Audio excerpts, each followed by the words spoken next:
அன்னைக்கு NDTVல நிகழ்ச்சிக்கு கலந்துக்கிறதுக்கு முன்னாடி 2 மணி நேரம் வெயில்ல நின்றுருக்காரு. அதெல்லாம் தான் இந்த மாதிரியான அதான் அவருடைய வேலைப்படுவோம்னு அதுதான் நான் சொன்னேன். ஆனா அதை வைத்து அரசியல் பண்ணுவதுதான் வந்து ரொம்ப அசிங்கமா இருக்கு, பார்க்க கேவலமா இருந்தது பார்க்கறதுக்கே.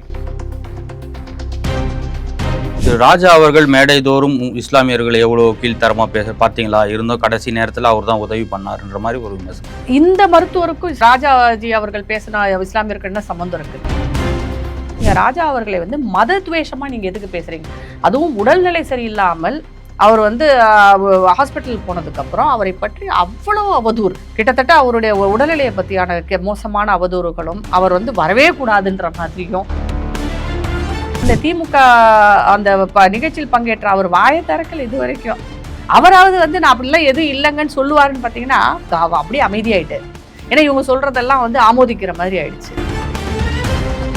நான் செத்தா என் குழியில வந்து விஜய் நான் போட்டோ வைங்கன்னு ஒரு பெண்மணி பேசுறேன். அந்த அளவுக்கு தான் இருக்கிறாங்க இங்க. அப்படி சினிமா மோகம் தலைக்கேறி போய் இந்த ஊருக்கு இருக்கு. சினிமா நடிகர்கள் பின்னாடி கூட்டம் கூட்டமா போயிட்டு இருக்காங்க. ஆனால் வேலை பார்க்கறது ஒன்றும் இல்லை. 40% 45% வந்து பெண்கள் வந்து இங்க வேலை பார்க்குறாங்க தமிழ்நாட்டில். இந்தியாவிலேயே அதிகமான பெண்கள் வேலை பார்க்கும் மாநிலம் இதுன்னு சொல்லிட்டு திருமதி கனிமொழி கூட பேசி அதை பத்தி பெருமையா பேசுறாங்க. 45% பெண்கள் வெளியில வேலை பார்க்குறாங்கன்னா அவங்க வீட்டில் ஆண்கள் என்ன பண்றாங்கன்ற ஒரு கேள்வி இருக்கு. ஆனால் ஒரு விஷயத்துல இவங்க தெளிவா இருக்கிறாங்க. இந்த மாதிரி வழக்குகள்ல வந்து போயிட்டு கோர்ட்டில் வாதாடுறதுக்கு பதிலாக திருப்பரங்குன்ற மாதிரி வழக்குகளுக்கு எதிராகத்தான் வந்து போயிட்டு அரசு வழக்கறிஞர் ஆஜராகிறார். இந்த அரசு அதுல தான் மும்முரம் காட்டுதே தவிர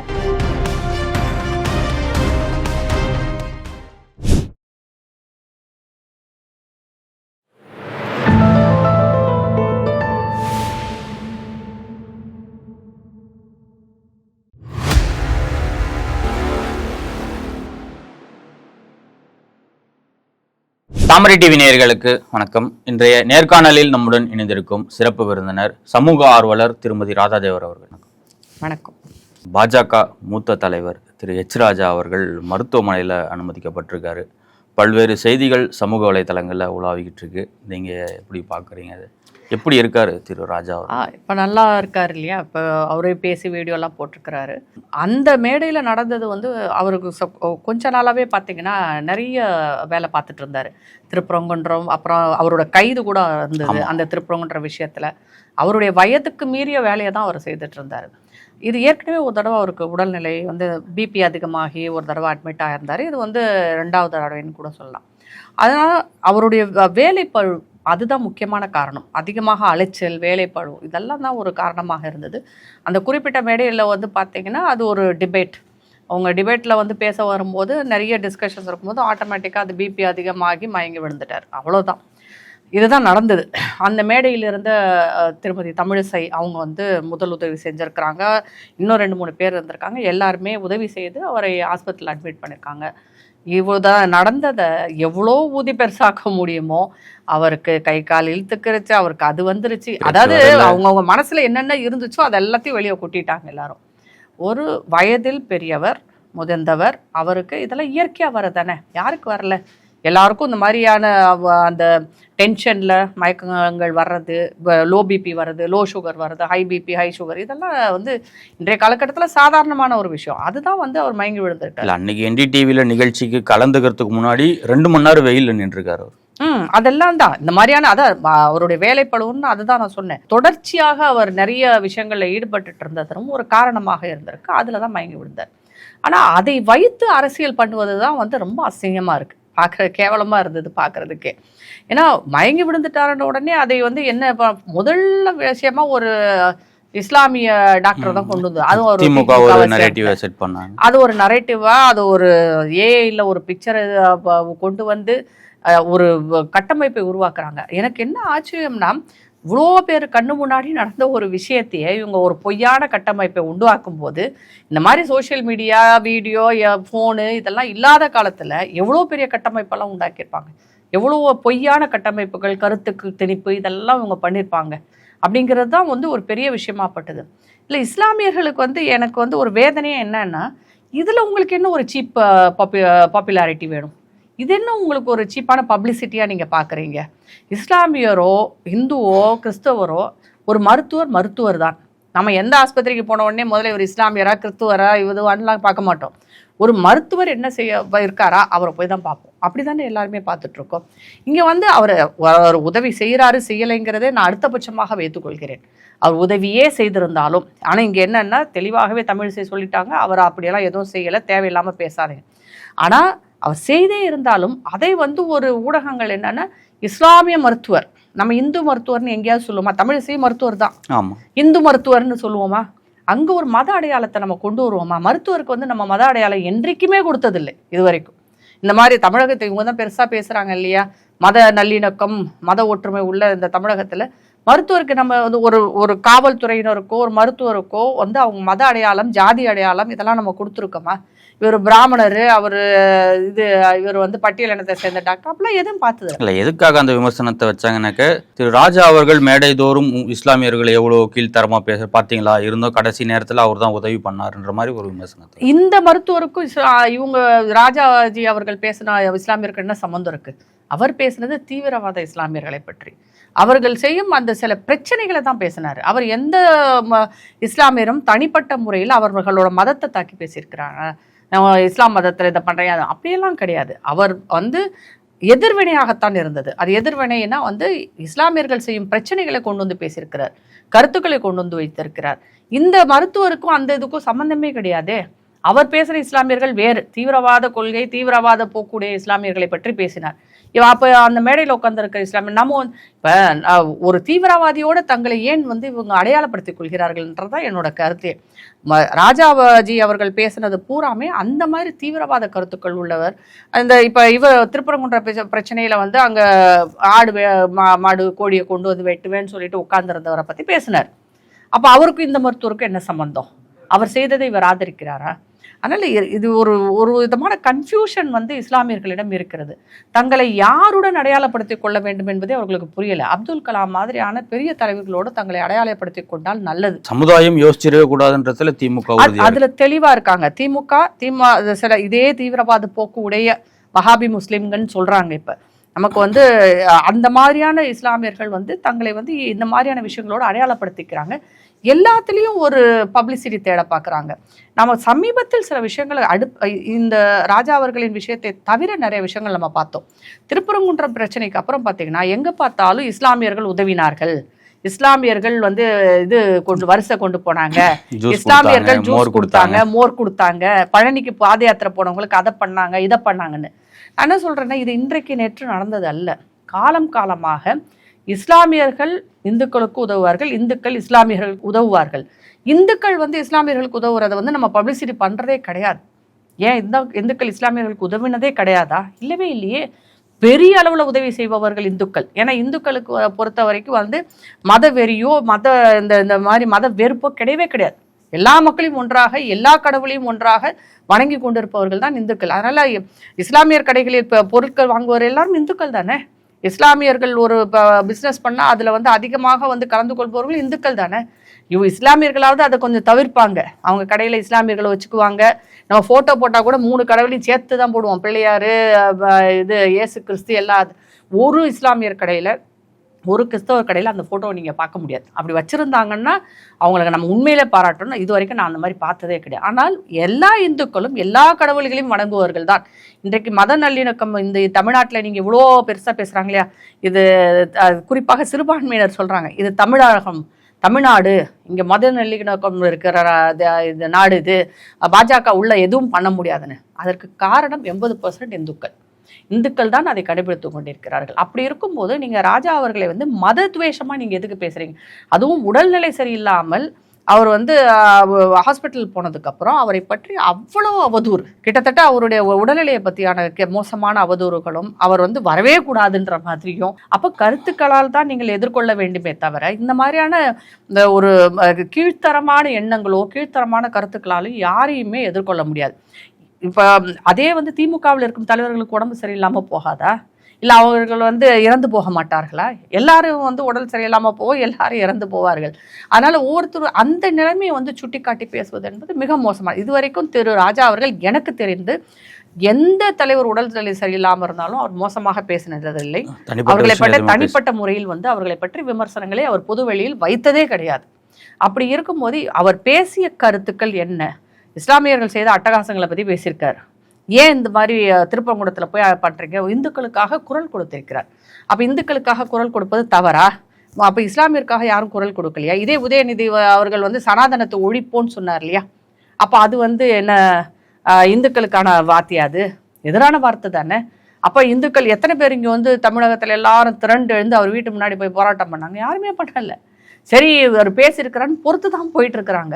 அப்போ இவர் பேசுறது மட்டும் உங்களால் வந்து ஏற்றுக்கவே முடியலை. இந்துக்களுக்கு எதிராக அவர் மட்டும் பேசலை, திருமாவளவன் பேசலையா?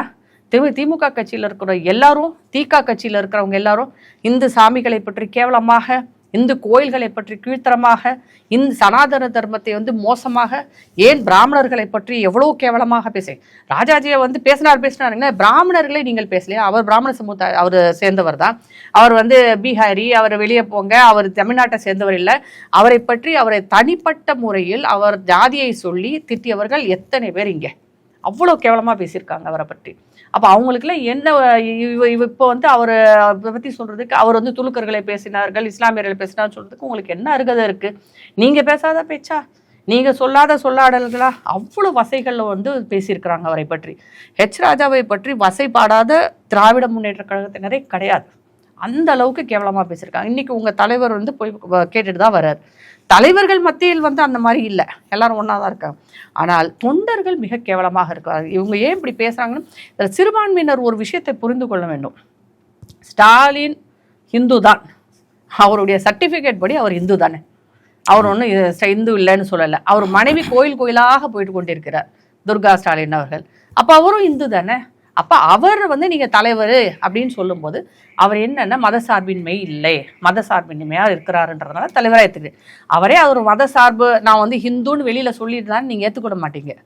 அப்போ யாரெல்லாம் இந்துன்னு சொல்லாம இருக்காங்களோ அவங்கள மட்டும்தான் நீங்கள் தலைவராக ஏற்றுக்குவேன்றது உங்களுடைய இதான் பார்க்குறேன். ஏன்னா பாஜகவை இவங்க எதிர்க்கிறதே அதானே, இந்துக்களின் கட்சி, இந்துக்களுக்காக ஆதரவாக இருக்குது, அதனால தமிழ்நாட்டுக்குள்ளே வரக்கூடாது. அப்போ இந்துக்களுக்கு ஆதரவாக யார் இருந்தாலும், இந்துக்களுக்கு ஆதரவாக யார் பேசினாலும் அவங்களுக்கு பிடிக்காது. ராஜாஜி செஞ்ச தப்பும் அதுதான். அவர் இந்துக்களுக்கு ஆதரவாக பேசினார், இந்துக்களுக்காக குரல் கொடுத்தார், இந்துக்களுக்காக வந்து போராடினார், அது இவங்களுக்கு பிடிக்கல. இதுதான், அப்படிதான் நம்ம பார்க்க முடியும். இவர் இஸ்லாமியர்கள் மேல் வெறுப்பெல்லாம் வந்து அவர் காட்டலை. அவர் இஸ்லாமியர்கள் வெறுப்பு காட்டி என்ன பண்ணார்? அவர் ஒன்றுமே பேசல. பொது வெளியில் அவர்கள் செய்யும் தவறுகளை தட்டி கேட்டது தான். இல்லை, உதாரணத்துக்கு இன்னொன்று சொல்கிறேன். இங்கே வடபழனியில் திரு ராஜா அவர்களுடைய வீடு இருக்குது. ஆப்போசிட் வீடே வந்து இஸ்லாமியர்களோட வீடு தான். அவருக்கு இஸ்லாமிய நண்பர்களே இருக்கிறாங்க. இன்னும் சொல்லப்போனால் அவரோட பிறந்த ஊரான காரைக்குடியில் அங்கெல்லாம் வந்து அவருக்கு இஸ்லாமிய நண்பர்கள் நிறைய பேர் இருக்காங்க. இஸ்லாமிய நண்பர்கள் இன்னும் பார்க்குறாங்க, பேசுகிறாங்க, எல்லாமே இருக்குது. ஆனால் தவறுகளை சுட்டி காட்டுகிறார். சிறுபான்மையினர்னா அவங்க செஞ்ச தவறை சுட்டி காட்டக்கூடாது நம்ம ஊரில். அப்படி சொன்னாலே வந்து அவங்கள பற்றி அசிங்கமாக பேசுவாங்க, கேவலமாக பேசுவாங்க, அதெல்லாமே நடக்குது. இது இப்போ அவர் உடல்நிலை சரியில்லைன்னு உடனே அவர் என்னதான் பேசியிருந்தாலும் சரி, இவங்க தான் அமைதி மார்க்கம்ன்றாங்கல்ல, நாங்கள் தான் அமைதியான மார்க்கம், நாங்கள் அப்படி இப்படின்றாங்கல்ல. அப்போ நீங்கள் வந்து இந்த எதுக்கு வந்து உடல்நிலை சரியில்லாதவரை பற்றி இவ்வளோ அவதூறுகளுக்கு வந்து பரப்ப வேண்டும்? பொய் வேற சொல்கிறீங்க, நாங்கள் தான் காப்பாற்றணும் அப்படின்றீங்க, என்னது பேசுகிறீங்க? அவர் உடல் சொன்னோடனே கொண்டு போய் ஹாஸ்பிட்டலில் சேர்த்தாங்க. நீங்கள் எங்கேருந்து அங்கே வந்தீங்க? இன்னும் சொல்லப்போனால் அந்த திமுக அந்த நிகழ்ச்சியில் பங்கேற்ற அவர் வாயை திறக்கல இது வரைக்கும். அவராவது வந்து நான் அப்படிலாம் எதுவும் இல்லைங்கன்னு சொல்லுவாருன்னு பார்த்தீங்கன்னா அப்படியே அமைதியாயிட்டார். ஏன்னா இவங்க சொல்கிறதெல்லாம் வந்து ஆமோதிக்கிற மாதிரி ஆயிடுச்சு. அதெல்லாம் தவறான ஒரு நாடகம். இவங்க எப்பயுமே நாடகம் நடத்துகிறவங்க தான் திமுக காரவங்க. கூட இப்போ வந்து சிறுபான்மையினரும் சேர்ந்துக்கிட்டாங்கன்னா அது ஒரு வேற லெவல் நாடகம் தான். திரு ராஜாஜி அவர்கள் இப்போ ரெக்கவரி ஆகிட்டு வராரு. அவர் உடல்நிலை சரியாகி கொண்டு இருக்கிறது. மீண்டும் வருவார். மீண்டும் அவர் வந்து களத்தில் வந்து இறங்கி வேலை தான் செய்ய போகிறாரு. அதை இவங்க பார்க்க தான் போகிறாங்க, கேட்க தான் போகிறாங்க. அதுக்காக நீங்கள் நினைக்கிற மாதிரி வந்து அவர் அதாகணும் இதாகணும்னா எல்லாருக்கும் எல்லாமே ஆகும். ஸோ பேசுகிறவங்க யாருமே வந்து இஸ்லாமிய டாக்டர்னு இவங்க பேசுகிறாங்க. நீங்கள் எல்லாம் வந்து இந்து டாக்டர்கிட்ட போகாமல் இஸ்லாமிய டாக்டர்கிட்ட மட்டும் தான் போவீங்களா? எல்லாரும் எல்லா டாக்டர்கிட்டையும் போக தான் செய்வாங்க. இதையெல்லாம் ஒரு அரசியல் ஆக்குவது திமுக என்னும் ஒரு கட்சியாகத்தான் நான் பார்க்கிறேனே தவிர வேறு யார் இதெல்லாம் ஒரு அரசியலால் ஆக்கலை. பெண்களுக்கு எதிரான பாலியல் வன்கொடுமைகள் தொடர்ச்சியாக வந்துக்கிட்டே இருக்குது. ஆனால் ஸ்டாலின் அவர்களோ வந்து பெண்கள் வந்து பாதுகாப்பாக இருக்காங்கன்ற ஒரு நரேட்டிவ் வந்து தொடர்ச்சியாக மேடைகளில் செட் பண்ணிக்கிட்டு இருக்காரு. இல்லை, இப்போ அது வரிசையாக வந்து பார்த்திங்கன்னா நிறைய குற்றங்கள், பெண்களுக்கு எதிராக குற்றங்கள் வந்து அதிகரித்து கொண்டு இருக்கிறது என்பதில் எந்த மாற்று கருத்தும் இல்லை. அது பாலியல் குற்றங்களாக இருக்கட்டும், இல்லாட்டி வந்து டொமஸ்டிக் வயலன்ஸ் சொல்லுவாங்க, வீட்டில் நடக்கும் குற்றங்களாக இருக்கட்டும், அதில் வந்து உங்களுக்கு வரதட்சணை கொடுமையெல்லாம் அதிகரித்துள்ளது. இல்லைன்னே சொல்லவும் முடியாது. அது போக வந்து பார்த்தீங்கன்னா, இப்போ நாம் பார்த்தது வந்து சென்னையில் நடந்த 2 விஷயங்களை பார்த்தோம் நம்ம. ஒன்று நந்தனம் கலைக்கல்லூரியில் நடந்தது, இன்னொன்று பாலிடெக் காலேஜில் ஒரு பீகார் பெண்ணு அந்த குடும்பத்தோடு நடந்த ஒரு விஷயத்தை பார்த்தோம். அப்புறம் திருநெல்வேலியில் ஒரு அசாம் பெண், அந்த பெண்ணுக்கும் வந்து இந்த மாதிரி கடத்திட்டு போய் பாலியல் வன்கொடுமை நடந்திருக்கு. இது வந்து பார்த்தீங்கன்னா நம்ம இதில் ஒரு விஷயத்தை கவனிக்கணும். இவங்க வந்து ஒன்று வடநாட்டிலேருந்து வந்த பெண்கள், வடநாட்டினர், அவங்களுக்கு மேல் நடக்கிற ஒரு குற்றங்கள் வந்து அதிகரித்து உள்ளது. அங்கேருந்து பிழைக்க வர்றவங்க அவங்கெல்லாம் நம்ம பிழைக்கிறதுக்கு கூட்டிகிட்டு வந்துட்டு அவங்கள போட்டு கொடுமைப்படுத்துறது சரியில்லை. என்ன கேட்டால் நீங்கள் வடநாட்டினர் யாருமே இங்கே தமிழ்நாட்டுக்கு வர வேண்டான்னு ஒரு தடை சட்டத்தை போட்டுருங்க.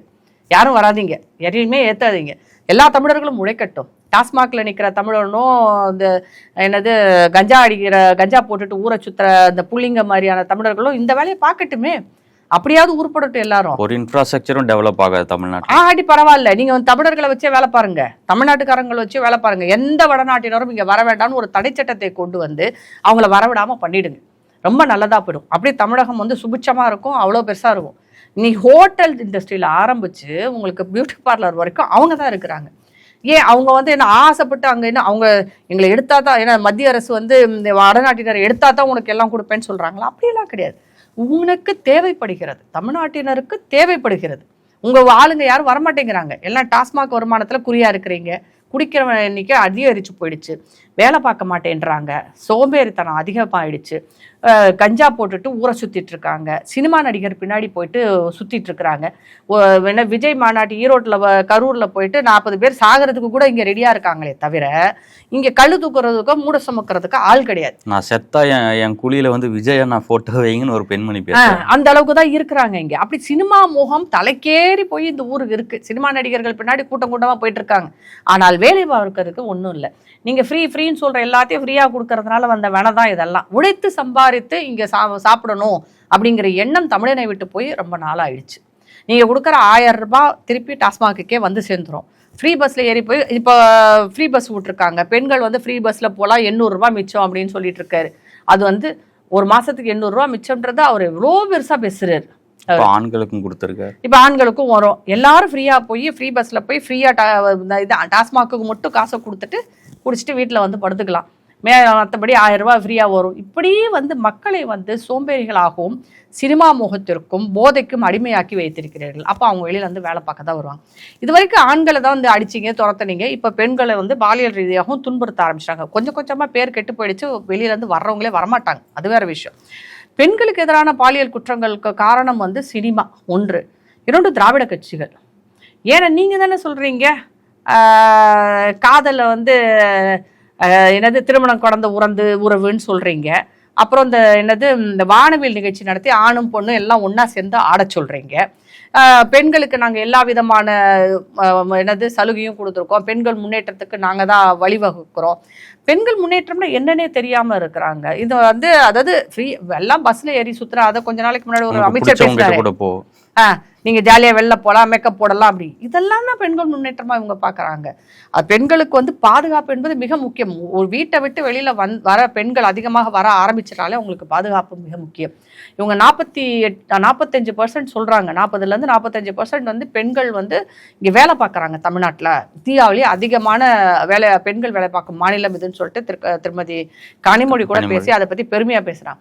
45% பெண்கள் வெளியில் வேலை பார்க்குறாங்கன்னா அவங்க வீட்டில் ஆண்கள் என்ன பண்ணுறாங்கன்ற ஒரு கேள்வி இருக்குது. ஆண்கள் எல்லாரும் போதையை போட்டுட்டு இருக்கிறதுனால இவங்க வழி இல்லாமல் வேலை பார்க்குறாங்க. சரி, வேலை பார்க்குற பெண்களுக்கு பாதுகாப்பை வந்து நம்ம உறுதி செய்யணும். வேலை இடங்களில் நடக்கும் பாலியல் சுரண்டல்கள் அதிகமாகிட்டு இருக்கு உங்களுக்கு. ஸோ அது ஒன்று போயிட்டுருக்கு. இன்னொன்று வந்து ஒரு 7 மாத குழந்தையிலேருந்து 70 வயசு கிழவி வரைக்கும் சமீபத்தில் ஒரு பாட்டிக்கு வந்து பாலியல் வன்கொடுமை நடந்திருக்கு போதையை போட்டு. எல்லாருக்கும் இந்த பிரச்சனை வந்திருக்கு. அப்போ உங்களுடைய சட்டம் ஒழுங்கு என்ன மாதிரி இருக்குது? ஒன்று போதை, மிகப்பெரிய காரணம் போதை தான். அதில் எது வேணாலும் செய்யலான்ற மாதிரி ஆகிப்போச்சு போதையை போட்டால். 2வது சினிமா, பெண்களை வந்து ஒரு போகப் பொருளாகவும் பெண்களை வந்து ஒரு மோசமான, அதாவது ஒரு மனுஷியாகவே காமிக்க மாட்டேங்கிறாங்க. நீங்கள் இந்த மெட்ராஸ்ன்னு ஒரு படம், அதில் வந்து இந்த ரஞ்சித்து அப்புறம் அந்த அந்த அந்த டைரக்டர்ஸ் எல்லாத்தையும் எடுத்துக்கலாம். இவங்க எல்லாம் வந்து பெண்களை வந்து அந்த படங்களை எப்படி சித்தரிக்கிறாங்க? மிக மோசமாக சித்தரித்து கொண்டிருக்காங்க. ஹீரோ வந்து எப்படி வேணாலும் ரவுடித்தனமாக இருக்கலாம், ஆனால் பெண்கள் வந்து அவங்க பின்னாடி தான் போவாங்க. நல்லவனுங்க கூட வந்து பொண்ணுங்க வந்து லவ் பண்ண மாட்டாங்க, கல்யாணம் பண்ண மாட்டாங்க. படிக்காமல் ஊதாரியாக தண்ணி அடிச்சுட்டு சிகரெட் குடிச்சிட்டு கஞ்சா அடிச்சுட்டு ரோட்டில் தெரிகிற ஆண்கள் பின்னாடி தான் பெண்கள் போவாங்கன்ற மாதிரி ஒரு கட்டமைப்பையும் உருவாக்கிட்டாங்க. அவங்க தான் நல்லவங்கன்ற மாதிரியும் ஆக்கிட்டாங்க. ஸோ எல்லா படங்களிலும் இந்த மாதிரி தான். அதனால என்ன ஆயிடுச்சு, பெண்களுக்கான பாதுகாப்பு என்பது மிக ஒரு கேள்விக்குறியாகவே ஆயிட்டிருக்கு. அது வந்து பெரிய, அதாவது ஒரு நடுத்தர வயது பெண்கள் ஒன்று இல்லை, இந்த இப்படிப்பட்ட பெண்கள் தானே இல்லை, எல்லா பெண்களும் எந்த பெண்ணாக இருந்தாலும் அதாவது ரிப்போர்ட்டான கேஸஸ் தான் நான் இப்போ சொல்கிறேன். நீங்கள் அண்ணா யூனிவர்சிட்டி கேஸில் ஆரம்பித்து இன்றைக்கி நடந்த நந்தனம் கேஸ் வரைக்கும் நீங்கள் பார்க்கலாம். யார் அந்த சார்னு ஒரு கேள்வி வந்துக்கிட்டே இருக்குது. ஒருத்தர் தான் பிடிக்கப்படுறாங்க, பின்னாடி எத்தனை பேர் இருக்காங்கன்னே நமக்கு தெரிய மாட்டேங்குது. இந்த வேளச்சேரியில் நடந்த கேஸ்லையும் பார்த்தீங்கன்னா, இந்த பீகார் குடும்ப கேஸில் கூட பார்த்தீங்கன்னா, அடையாறில் நடந்த கேஸில் சிக்கந்தர்னு ஒருத்தர் வீட்டில் தான் அவங்க போய் தங்கியிருக்காங்க.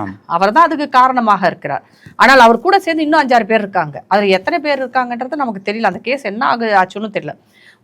அது நிறைய வழக்குகளில் வந்து நமக்கு விடை தெரியாத கேள்விகள் தான் அதிகமாக இருக்கிறது. அதே மாதிரி ஒரு பீகாரி அடித்தாங்க இல்லையா, அந்த 2-3 பசங்க போதையில், அதில் அந்த இளைஞர் எங்கே இருக்கிறாரு, என்ன ஆனார்னு கூட தெரியல, அந்த வழக்கு என்ன ஆச்சுன்னு தெரியல. எல்லா வழக்குகளுமே நீங்கள் பார்த்தீங்கன்னா முதல்ல போலீஸ்காரங்க ஒன்று சொல்லுவாங்க, இவங்க இல்லை அவங்க இல்லைன்னுவாங்க, அடுத்து இன்னொன்று சொல்லுவாங்க, அடுத்து இன்னொன்று சொல்லுவாங்க. இந்த ஆம்ஸ்ட்ராங் வழக்குலையும் அதே தான். எல்லா வழக்குகளுமே ஒரு குழப்பத்தில் தான் இருக்கிறேன். உண்மையான குற்றவாளி அவங்க பிடிச்சாங்களா இல்லையான்றது கூட நமக்கு தெரியாதுல. பாலியல் வழக்குகள்லையும் அதே தான். இப்போ அந்த அண்ணா யூனிவர்சிட்டி வழக்கில் அவருக்கு குண்டாஸை வந்து ரத்து பண்ணிட்டாங்க, அவருக்கு தண்டனை கிடைச்சிருக்கு. அடுத்து அவர் என்ன பண்ணுறாருன்றதை நம்ம பொறுத்திருந்து பார்க்கணும். ஆனால் அவர் அரெஸ்ட் பண்ணதுக்கப்புறம் அந்த சார் வந்து எங்கே போனாருன்னு தெரியலை. அதே மாதிரி தான் இந்த நந்தனம் வழக்குலையும் சொல்கிறாங்க. நந்தனம் கலைக்கல்லூரியில் வந்து நடந்த வழக்குகள்லையும் வந்து 3 பேர் அரெஸ்ட் பண்ணியிருக்கிறாங்க. ஆனால் நிறைய பேர் ஈடுபட்டதாக அந்த பெண் வாக்குமூலம் கொடுத்ததாக சொல்கிறாங்க. அவங்கெல்லாம் யார் என்னன்றது நமக்கு தெரியலை. ஸோ அந்த மாதிரி வழக்குகள் எல்லாத்துலேயும் பார்த்தீங்கன்னா ஏதோ ஒரு திமுகவை சார்ந்த ஒருத்தர் வந்து அதில் சம்மந்தப்பட்டிருக்கிறார். அந்த நந்தனம் வழக்குலையும் அதே தான் சொல்கிறாங்க. அந்த இது நடத்திட்டு இருந்தவர், கேன்டீன் நடத்திட்டு இருந்தவர் திமுகவை சேர்ந்தவர்ன்றாங்க. நீங்கள் கொஞ்சம் நாளைக்கு முன்னாடி தஞ்சாவூரில் ஒரு வழக்கு நடந்தது, இதே பாலியல் கூட்டு பாலியல் வன்முறை தான். அதுலேயும் திமுகவை சேர்ந்தவங்க தான். அப்புறம் அண்ணா யூனிவர்சிட்டியில் பார்க்கலாம், அதுலேயும் அந்த மாதிரி தான். நிறைய இடங்களில் வந்து திமுகவை சார்ந்தவர்கள் வந்து பாலியல் வழக்குகளில் வந்து சம்மந்தப்படுத்தவங்களாக இருக்காங்க. நமக்கு வந்து உண்மையும் தெரிய மாட்டேங்குது, அவங்களுக்கு என்ன ஆச்சுன்னு தெரிய மாட்டேங்குது. அது விக்டிம்ஸ்க்கும் என்ன ஆச்சுன்னு தெரியலை, குற்றவாளிகளுக்கும் என்ன ஆச்சுன்னு தெரியல. ஆனால் ஒரு விஷயத்தில் இவங்க தெளிவாக இருக்கிறாங்க, இந்த மாதிரி வழக்குகளில் வந்து போயிட்டு கோர்ட்டில் வாதாடுறதுக்கு பதிலாக திருப்பரங்குன்ற மாதிரி வழக்குகளுக்கு எதிராகத்தான் வந்து போயிட்டு அரசு வழக்கறிஞர் ஆஜராகிறார். இந்த அரசு அதில் தான் மும்முரம் காட்டுதே தவிர இந்த மாதிரி பெண்கள் பாதிக்கப்படுற விஷயங்கள், குற்றங்களை குறைப்பதற்கான எந்த நடவடிக்கையும் எடுக்கிற மாதிரி தெரியல. அது எடுத்தால் நல்லா இருக்கும்ன்றது என்னுடைய கருத்து.